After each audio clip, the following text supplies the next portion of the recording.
benefícios que Deus tem otorgado à sua alma ou à sua vida. E é sempre bom quando nós reconhecemos o que Deus ele faz por cada um de nós. Muitas das vezes, amados, existem algumas pessoas que elas se esquecem dos benefícios que Deus faz pelas suas vidas. E às vezes elas não são gratas ao Senhor por aquilo que Deus faz na vida delas. Nós temos uma história bíblica que aconteceu na época de Jesus, quando 10 leprosos o procuraram para serem curados, e os 10 leprosos foram curados. Mas diz a Bíblia que somente um voltou para agradecer ao Senhor Jesus pelo milagre que ele havia feito em sua vida. E Jesus então pergunta: porventura não foram 10 os leprosos? Aonde estão os outros 9 que não voltaram para agradecer? A exemplo desses leprosos que receberam a cura e milagre de Deus, ainda existem pessoas que não são gratas ao Senhor pelos benefícios que Ele faz na sua vida.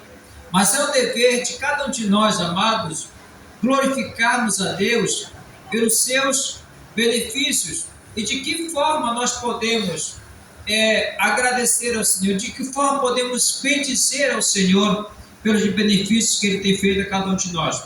O Salmo 22, versículo 23, o salmista diz: vós que temeis ao Senhor, louvai-o todos vós, descendentes de Jacó, glorificai-o, temei-o todos vós, descendentes de Israel. Então, uma das primeiras coisas que nós podemos, com as quais podemos bendizer o Senhor, é com o nosso louvor. Louvar a Ele pelas suas maravilhas, pelas suas grandezas, pelos seus livramentos, por tudo que Ele tem feito por cada um de nós. Mas nós podemos também glorificar a Deus com as nossas obras. No livro de Mateus, capítulo 5, versículo 16, Jesus disse: assim brilha a vossa luz diante dos homens, para que vejam as vossas obras e glorifiquem a vosso Pai que está nos céus. Além do louvor que sai dos nossos lábios como algo de reconhecimento pelas bênçãos de Deus, como um ato de gratidão, as nossas obras também devem ser feitas diante dos homens, para que através dela os homens possam glorificar a Deus, através do nosso testemunho, através do nosso comportamento, através das nossas vidas.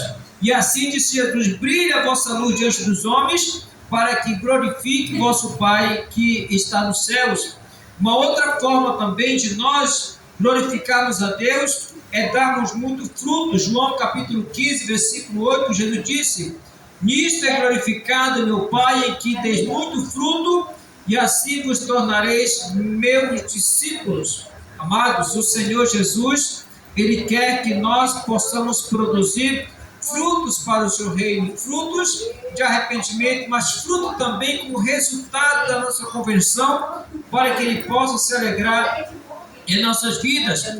Produzindo frutos para o reino de Deus também é uma forma de nós glorificarmos a Deus, de nós bendizermos ao Senhor, nosso Deus, pelo que Ele tem feito por cada um de nós.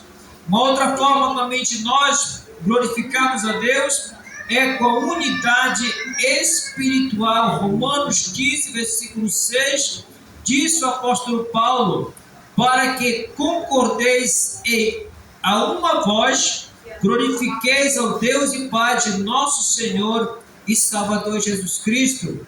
É tão bom, meus amados, quando a igreja ela vive em união, porque nisso o nome de Deus é glorificado. A igreja do primeiro século, que era uma igreja ativa, uma igreja que vivia segundo a palavra de Deus, está escrito em Atos dos Apóstolos, que todos os dias perseveravam na doutrina, no partir do pão e na comunhão, em cada alma havia temor, e todos os dias acrescentava o Senhor à igreja aqueles que iam sendo salvos, de maneira que eles caíam na graça do povo, amados.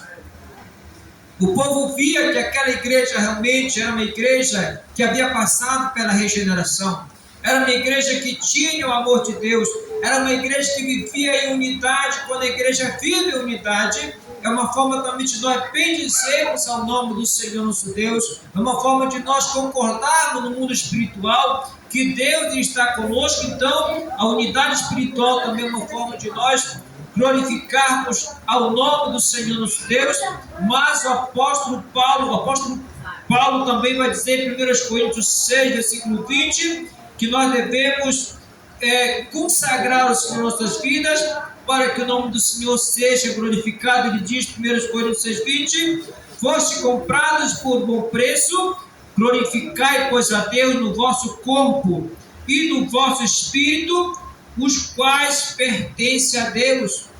Quando o salmista ele diz: bendize a minha alma ao Senhor, e tudo que há em mim, bendiga o seu santo nome. Ele não está falando somente de lábios, somente de louvores que externam nossa gratidão, mas também do nosso testemunho. Por isso Paulo diz aqui: olha, glorifique a Deus no vosso corpo, porque foste comprado com sangue, o sangue do Filho de Deus, amados. Então isso nós devemos sempre reconhecer, como o salmista ele reconhece nesse salmo, quando ele diz que todas as coisas que há no seu corpo, tudo que Deus, todos os benefícios foram feitos pelo Senhor nosso Deus. Louvado seja o nome do Senhor para todo sempre. Por isso ele diz: bendiz, ó minha alma, ao Senhor, e tudo que há em mim, bendiga o seu santo nome.